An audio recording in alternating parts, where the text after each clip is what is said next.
أعوذ بالله من الشيطان الرجيم. بسم الله الرحمن الرحيم. إن الله لا يغفر أن يشرك به ويغفر ما دون ذلك لمن يشاء، ومن يشرك بالله فقد افترى إثما عظيما. ألم تر إلى الذين يزكون أنفسهم؟ بل الله يزكي من يشاء ولا يظلمون فتيلا. انظر كيف يفترون على الله الكذب وكفى به إثما مبينا. ألم تر إلى الذين أوتوا نصيبا من الكتاب يؤمنون بالجبت والطاغوت ويقولون للذين كفروا هؤلاء أهدى من الذين آمنوا سبيلا. أولئك الذين لعنهم الله، ومن يلعن الله فلن تجد له نصيرا. آمنت بالله صدق الله العظيم. محترم سامعین و ناظرین، السلام علیکم ورحمۃ اللہ وبرکاتہ۔ درس تفسیر کے سلسلہ میں آج ہم سورۃ النساء کی آیت نمبر 48 سے لے کر 51 تک تلاوت کر رہے ہیں۔ یہ 51 ہم اس لیے بول رہے ہیں، چلو 52 تک آج ہم اس کے درس تفسیر کریں گے، آیت نمبر 48 سے لے کر 52 تک، یعنی کہ آج کا ہمارا سبق آیت نمبر 48 سے لے کر 52 تک ہے۔ تو ہم آپ کو دوسری خوشخبری بھی سنانا چاہتے ہیں کہ ہمارا دوسرا چینل مفتی عبداللطیف قریشی القاسمی اقرأ چینل، وہ ہم نے عربی لینگویج اور گرامر یعنی قاعدے سیکھنے کے لیے بنایا ہے، اور اس میں بھی قرآن پاک کو ناظرہ سکھانے کی کوشش کی گئی ہے۔ بڑی مفید اور نفع بخش ویڈیو ہیں اس میں، آپ اس کو بھی ضرور سبسکرائب کر لیجئے گا اور دوسروں تک بھی پہنچائیے گا، خود بھی اس سے بھی بھرپور فائدہ اٹھائیے۔ اللہ ہمیں علم نافع اخلاص کے ساتھ پڑھنے، اس پر عمل کرنے اور اس کی نشر و اشاعت کی توفیق نصیب فرمائے۔ تو چلیے پہلے ان آیتوں کا ہم مفہوم سن لیتے ہیں۔ یہ جو پہلی آیت یعنی کہ آیت نمبر 48 جو ہے، اس میں اللہ نے فرمایا کہ جو شخص اللہ کے ساتھ شرک کرتا ہے تو یہ آسمانی حکومت کے خلاف ایک بہت بڑی بغاوت کا آغاز کرتا ہے، آسمانی حکومت کے خلاف بہت بڑی بغاوت کا علم بلند کرتا ہے اور اللہ کے خلاف جنگ کرتا ہے۔ لہٰذا اس نے یہ جنگ کر کے اور آسمانی حکومت کے خلاف بغاوت کر کے جنت میں داخل ہونے کی صلاحیت کو ختم کر دیا ہے۔ لہٰذا مشرک آدمی کبھی بھی جنت میں داخل نہیں ہو سکے گا، بلکہ ہمیشہ وہ جو ہے جہنم میں رہے گا۔ وَمَن يُشْرِكْ، اب جو ہے یہاں معتزلہ کا رد آ گیا۔ وہ کہتے ہیں کہ جو شخص توبہ کر لے اس کے کبیرہ گناہ معاف ہو جاتے ہیں، اور جو توبہ نہ کرے اس کے گناہ معاف نہیں ہوتے ہیں۔ اب توبہ کرنے والے کے گناہ معاف ہو، اہل سنت والجماعت کا جو عقیدہ ہے کہ جس آدمی نے توبہ نہ بھی کی ہو، توبہ کے بغیر بھی اللہ تعالیٰ اس کے گناہوں کو بخش سکتے ہیں، اس لیے کہ اللہ تعالیٰ نے یہاں فرمایا مطلقاً رکھا ہے اس کو، کہ اس کے سوا جس گناہ کو چاہیں اللہ بخش سکتے ہیں۔ وَمَن يُشْرِكْ بِاللَّهِ فَقَدِ افْتَرَىٰ إِثْمًا عَظِيمًا۔ تو اب جو ہے شرک کو تو اللہ بالکل معاف نہیں کریں گے، تو معتزلہ کا اس میں رد آ گیا کہ اللہ تعالیٰ توبہ کے بغیر گناہ کو نہیں بخشیں گے۔ ہمارے یہاں اہل سنت والجماعت کے اللہ تعالیٰ چاہیں تو توبہ کے بغیر بھی باقی گناہوں کو بخش دیں گے۔ فقد افترا اثما عظیما۔ دوسری جو ہے آیت، یہ جو اللہ تعالیٰ یہ فرمانا چاہتے ہیں کہ اللہ کے یہاں ایمان اور تقوی شرف اور بزرگی کا معیار ہے۔ اللہ کے اگر یہاں کوئی قابل عزت ہوتا ہے، اللہ کے یہاں اگر کسی کو عزت ملتی ہے تو وہ ایمان اور تقوی کی بنیاد پر ملتی ہے۔ لیکن کچھ لوگوں نے کیا کیا کہ خاندانی بنیاد پر عزت کا معیار قائم کر لیا، جیسے کہ یہود کے یہاں یہ زوم تھا، ان کو یہ خیال تھا، خام خیالی تھی کہ ہم انبیاء کی اولاد ہیں، ہم جیسے تیسے زندگی گزاریں، ہماری کوئی پکڑ نہیں کی جائے گی، ہمارا کوئی مواخذہ نہیں کیا جائے گا۔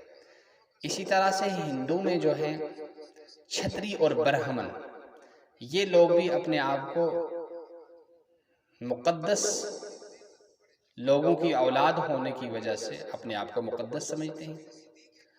اور اسی طرح سے جو ہے یہ جاپانی لوگ جو ہیں وہ اپنے آپ کو دیوتاؤں کی اولاد سمجھتے ہیں۔ اسی طرح بنسی اور سورج راجا کی جو ہندو لوگ ہیں، یہ ان کی اولاد ہونے کی وجہ سے اپنے آپ کو مقدس اور بڑے سمجھتے ہیں۔ پھر مسلمانوں میں سید زادے، پیر زادے اور اسی طرح سے مخدوم زادے، یہ اپنے آپ کو کوئی بڑا سمجھنے کی ذرا ان کے اندر بھی ایک خیال پک چکا ہے۔ تو اللہ تعالیٰ نے یہ تمام خیالات کو ختم کر دیا کہ کوئی خاندانی عمل نہ کرے، ایمان نہ ہو اور عمل نہ کرے اور یہ سمجھے کہ میں فلاں کا بیٹا ہوں، فلاں خاندان سے ہوں، میری چھوٹ ہو جائے گی، مجھے کچھ کرنے کی ضرورت نہیں۔ اسی لیے اللہ کے رسول صلی اللہ تعالیٰ علیہ وسلم نے حضرت فاطمہ سے فرمایا تھا، فاطمہ عمل کرتے رہنا، میں تمہیں کوئی فائدہ نہیں دے پاؤں۔ یہ تو دوسری بات ہے کہ خاندانی شرافت آدمی کے لیے ایک برکت کی چیز ہے، لیکن اس زوم سے عمل سے دور رہنا اور عمل نہ کرنا یہ ایک بالکل خام خیالی ہے اور یہ غلط فہمی ہے۔ پھر فرمایا بل اللہ یزکی من یشاء ولا یظلمون، کہ اللہ جس کو چاہتے ہیں اس کو پاک کر دیتے ہیں۔ تمہارے خیال میں جو تم نے معیار قائم کیا اپنے خیال سے، یہ غلط خیال ہے۔ پھر فرمایا جس کا جتنا جرم ہوگا اس کو اتنی ہی سزا ملے گی، اس کے جرم سے زیادہ ایک ذرہ بھی اس کو سزا نہیں ملے گی۔ پھر اللہ پر جھوٹ باندھنا، اس طرح کی باتیں کہنا کہ نحن ابناء اللہ و احبہ، ہم اللہ کے بیٹے ہیں اور اس کے جو ہے پیارے اور چہیتے ہیں، ہمیں اللہ کوئی پکڑ نہیں کریں گے اور ہمارا کوئی مواخذہ نہیں ہوگا، یہ جو ہے سراسر غلط اور اللہ پر بہتان باندھنا ہے، جھوٹ باندھنا ہے۔ پھر یہ جو ہے یہ یہود جو تھے، یہ ایک دن مکہ میں آئے اور مکہ میں آنے کے بعد قریش نے ان سے پوچھا، آپ بتائیے محمد صلی اللہ علیہ وسلم کا دین بہتر ہے یا ہمارا دین ہے؟ ہم دیکھیے ہم حاجیوں کی خدمت بھی کرتے ہیں، یہ اس آیت کا میں بول رہا ہوں، ہم حاجی حجاج کی خدمت بھی کرتے ہیں، ان کے کھانے پینے، رہنے سہنے کا اور تمام چیزوں کا انتظام کرتے ہیں، آپ بتائیے ہم اچھے ہیں یا وہ اچھے ہیں؟ حالانکہ ان کو پتہ تھا، ان کی کتابوں میں آیا تھا کہ شرک ہے، انہیں بھی یہ پتہ تھا، لیکن اس کے باوجود بلا نہیں تم ہی اچھے ہو، ان کا دین اچھا نہیں۔ انہی کے بارے میں یہ آیت نازل، دیکھو کیا کہہ رہے ہیں۔ تو جبت جو ہے وہ اللہ کے سوا جس کی بھی عبادت کی جائے اس کو جبت کہا جاتا ہے، لیکن خاص طور سے جبت کہا جاتا ہے ساحر اور کاہن کو۔ یہود کے اندر پہلے ہی سے جادو اور سحر کا ذوق رہا ہے اور کہانت کا ذوق رہا ہے، ان کے یہاں اس کا بہت چرچا بھی ہے۔ تو انہی کے لیے کہا گیا اوتوا نصیبا من وہ بتوں پر ایمان رکھتے ہیں، شیطانوں پر، حالانکہ کہنا چاہیے تھا کہ محمد صلی اللہ علیہ وسلم کا دین حق ہے، لیکن ایسا نہیں کہا۔ قریش سے کہا تمہارا شرک جو ہے، تمہاری جو واہیات ہیں یہی حق ہے، اہدی من الذین آمنوا سبیلا۔ پھر فرمایا ان نے جو یہ غلط بات کہی اور جان بوجھ کر انہوں نے غلطی کا ارتکاب کیا اور غلط عقیدے کو اور غلط تاثر کو انہوں نے تقویت دی، تو ان پر اللہ نے لعنت کر دی، ان کو اپنی بارگاہ سے محروم کر دیا، چلو گیٹ آؤٹ۔ وَمَن يَلْعَنِ اللَّهُ، اور جس پر اللہ لعنت فرما دیتے ہیں، فَلَن تَجِدَ لَهُ، اب اس کا کوئی یار و مددگار نہیں ہوتا۔ تو چلیے اب اس کا ہم لفظی ترجمہ سن لیتے ہیں۔ ان اللہ، بے شک اللہ تعالی، لا یغفر، بخش نہیں بخشیں گے، ان یشرک بہ، کہ اس کے ساتھ شرک کیا جائے، ان یشرک بہ، کہ اس کے ساتھ شرک کیا جائے، اور یغفر، بخش دیتے ہیں، ما دون ذالک، اس گناہ کو جو اس کے علاوہ ہے، لمن یشاء، جس کے لیے چاہیں گے، اور من یشرک، جو شرک کرتا ہے، باللہ، اللہ کے ساتھ، فقد افترا، تو تحقیق کی اس نے باندھ لیا، اثمن عظیما، بہت بڑے گناہ کو۔ الم ترى، کیا آپ نے نہیں دیکھا، الی الذین، ان لوگوں کو، یزکون، جو پاک سمجھتے ہیں، انفسہم، اپنے آپ کو، بل اللہ، بلکہ اللہ، یزکی، پاک کرتا ہے، من یشاء، جس کو چاہتا ہے، جو اپنے آپ کو پاک سمجھ رہے ہیں، ولا یظلمون، اور ان پر ظلم نہیں کیا جائے گا، زیادتی نہیں کیا جائے گا، فتیلہ دھاگے کے برابر بھی۔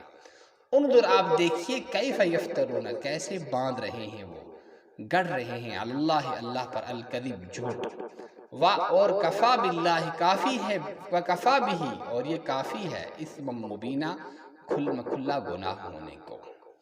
الم ترى، کیا آپ نے نہیں دیکھا، الی الذین، ان لوگوں کو، اوتوا نصیبا، جن کو حصہ، ایک حصہ ملا، من الکتاب، کتاب سے، یؤمنون، وہ ایمان رکھتے ہیں، بالجبت، بتوں پر، والطاغوت، اور شیطانوں پر، اور یقولون، کہتے ہیں، للذین، ان لوگوں سے، کفروا، جنہوں نے کفر کیا، ہؤلاء، یہ لوگ، اہدی، زیادہ ہدایت پر ہیں، من الذین، ان لوگوں میں سے، ان لوگوں سے، یا ان لوگوں کی بنسبت، آمنو، جو ایمان لائے، سبیلا، راستے پر، اولئک، وہی لوگ ہیں، الذین، وہی لوگ ہیں، لعنہم اللہ، جن پر اللہ نے لعنت کی، ومن یلعن اللہ، اور جس پر اللہ لعنت کر دے، فلن تجد لہ نصیرا، تو آپ کسی کو ان کا مددگار نہیں پائیں گے۔ تو یہاں جو ہمیں جو سبق ملا، اس کا خلاصہ یہ ہے کہ شرک اللہ کے ساتھ نہیں کرنی ہے، سب سے بڑا ظلم جو ہے وہ شرک ہے۔ دوسرا یہ ہے کہ خاندانی بنیاد پر اپنے آپ کو بڑا اور پاک نہیں سمجھنا ہے۔ اور تیسری بات جو ہے پھر یہود کی مذمت کی گئی، کہ ان کے جاننے کے باوجود اور پتہ ہونے کے باوجود انہوں نے کفر کا سپورٹ کیا اور حق کا ساتھ نہیں دیا، غلط بات کی، اس وجہ سے اللہ نے ان پر لعنت کی۔ اللہ تعالی ہمیں ہمیشہ حق کا ساتھ دینے کی اور حق کے ساتھ چلنے کی اور توفیق نصیب فرمائے، اور ہمارا خاتمہ بالخیر فرمائے، ہمارے عمر میں، زندگی میں، مال میں، جان میں برکت نصیب فرمائے۔ سبحان اللہ وبحمدہ، سبحانک اللہم وبحمدک، ونشہد ان لا الہ الا انت، ونستغفرک ونتوب الیک۔ سبحان ربک رب العزة عما یصفون، وسلام علی المرسلین، والحمد للہ رب العالمین۔ السلام علیکم ورحمۃ اللہ وبرکاتہ۔